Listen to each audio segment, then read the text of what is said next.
What if your entire reality, your struggles, your triumphs, your very sense of self, was nothing more than a reflection of what you believe? What if you're not actually seeing the real world, but a world that your brain meticulously edits and arranges to fit your existing beliefs? Welcome to one of the most revolutionary ideas ever written down. What the thinker thinks, the prover proves. From Robert Anton Wilson's Prometheus Rising. In this video, we'll break down this mind-bending concept from Chapter 1 and explore how your beliefs are secretly running your life. Miss a second of this, and you might miss the key to reshaping your entire existence. Stick around, because what you learn here could alter the way you live, love, and perceive reality itself. The thinker and the prover. Robert Anton Wilson begins Chapter 1 by dropping a truth bomb. All that we are is the result of all that we have thought. The human brain is split into two essential functions. The thinker decides what to believe. The prover rearranges incoming sensory data to validate those beliefs, no matter how absurd they might be.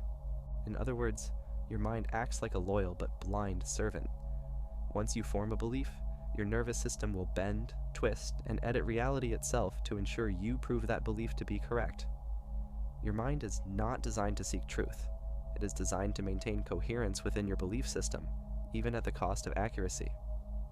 Example: if you believe the world is a hostile place, you'll notice every slight, every danger, every threat. Your prover is actively ignoring friendly faces and opportunities.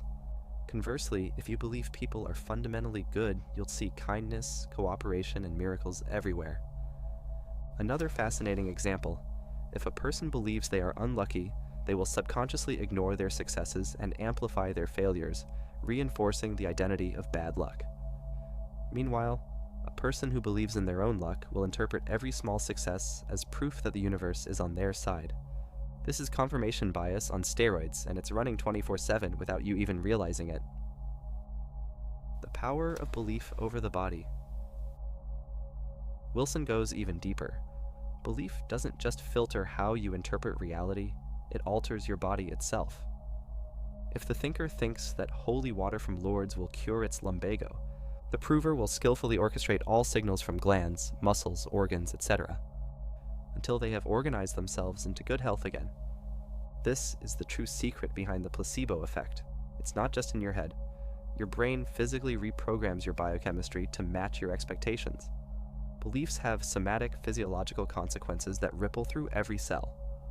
Example: a cancer patient believing strongly in recovery often shows improved outcomes. A pessimistic patient declines faster. Medicine acknowledges this, but Wilson suggests something radical. With enough awareness and conscious effort, we might amplify this placebo effect deliberately. Another striking example is athletes using visualization techniques. Studies show that athletes who vividly imagine successful performances experience measurable improvements in physical performance, because the body believes the experience to be real.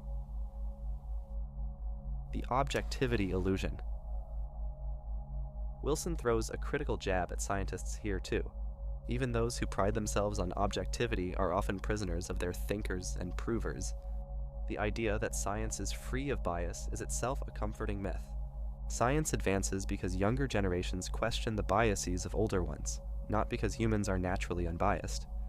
The real engine of scientific progress is the death of those too stubborn to update their thinkers.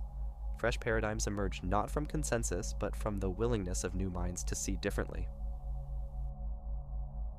We see this in climate debates, medical innovations, and technology revolutions. New discoveries are often dismissed not because they're invalid, but because they don't fit the old thinker-prover frameworks of the day. Even today, cutting-edge theories like quantum consciousness are often ridiculed by mainstream scientists because they conflict with established worldviews. Another example, breakthroughs in nutrition science. It took decades to challenge the low-fat dogma because so many careers, reputations, and industries were invested in it. Bell's theorem and the nature of reality. Wilson ties this concept into quantum physics by referencing Bell's theorem, which challenges traditional notions of space-time. If everything is interconnected beyond classical space-time, and if observation itself shapes reality, as quantum physics suggests, then the thinker-prover loop isn't just a mental phenomenon, it's woven into the fabric of existence. Bell's theorem implies that local realism, the idea that objects have definite properties independent of observation, is false.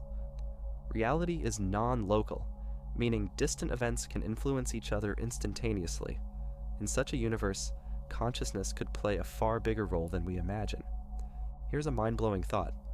If space-time is emergent and observation shapes outcomes, then learning to control your thinking patterns isn't just self-help, it could be the ultimate tool for hacking reality itself. This suggests that working on your beliefs might alter your probability fields, tipping outcomes subtly but meaningfully in your favor. Reality might be more plastic, more responsive to belief and intention than we dare to admit. Practical exercises from Chapter 1.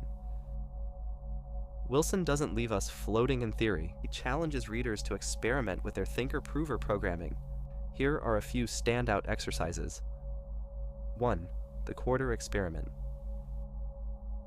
Visualize finding a quarter vividly. Look actively during walks. Notice when and how you find it. Most who try this are shocked by how quickly they find the quarter. Was it selective attention? Did you manifest it? Wilson doesn't want you to jump to conclusions. He wants you to observe and question. The deeper lesson here is noticing how belief shapes perception. You find what you're programmed to seek, whether it's money, love, or opportunities. Your focus determines your experience. 2. Selective attention versus mind over matter. After finding the first quarter, you repeat the experiment using 2 different mindsets. First, believe it's purely selective attention. Second, believe you're manifesting it through sheer will. The different mindsets noticeably affect how long it takes to find the second quarter. This teaches you that belief systems literally alter how reality seems to operate.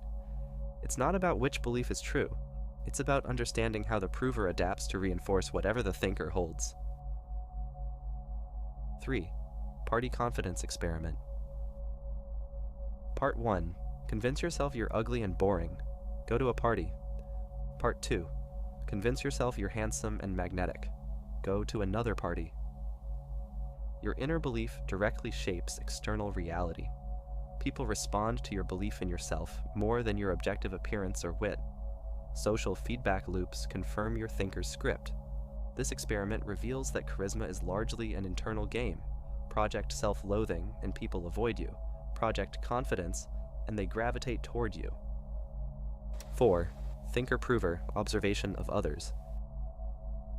Try to figure out what 2 friends and 2 strangers believe about themselves, and notice how their actions prove those beliefs. Once you see others' thinker-prover loops clearly, it becomes much easier to spot your own and to question whether you want to keep living by them. You'll notice that even highly successful people are sometimes limited by hidden negative beliefs, while underdogs rise precisely because they believe in their own inevitability. The final and hardest challenge. Wilson's ultimate exercise is simple in concept but incredibly difficult. Believe that you can exceed all your previous ambitions and hopes in all areas of your life. Fake it until you make it isn't just a motivational slogan. It's a method of hacking your prover. Pretending to be your highest self starts rewiring your nervous system to make it real. With consistent effort, this practice leads to real-world shifts, unexpected opportunities, better health, improved relationships. Not because reality magically changes, but because you changed what your prover looks for and organizes. Even setbacks start to appear as stepping stones rather than dead ends. Your resilience multiplies, your creativity ignites, your world, piece by piece, transforms to fit your new belief matrix. The thinker thinks. The prover proves. The only real question is, what are you choosing to think today? Robert Anton Wilson's challenge is simple but profound. Believe better, think better, and your prover, your powerful, loyal brain, will orchestrate the entire universe around you to match. You are not a prisoner of your past beliefs. You are an architect of new possibilities. If this video sparked something inside you, smash that like button, subscribe for more transformational insights, and comment below, what belief are you ready to reprogram today? Stay curious. Stay questioning. If you enjoyed this episode, you'll definitely enjoy the Program or Be Programmed episode inspired yet again by Prometheus Rising.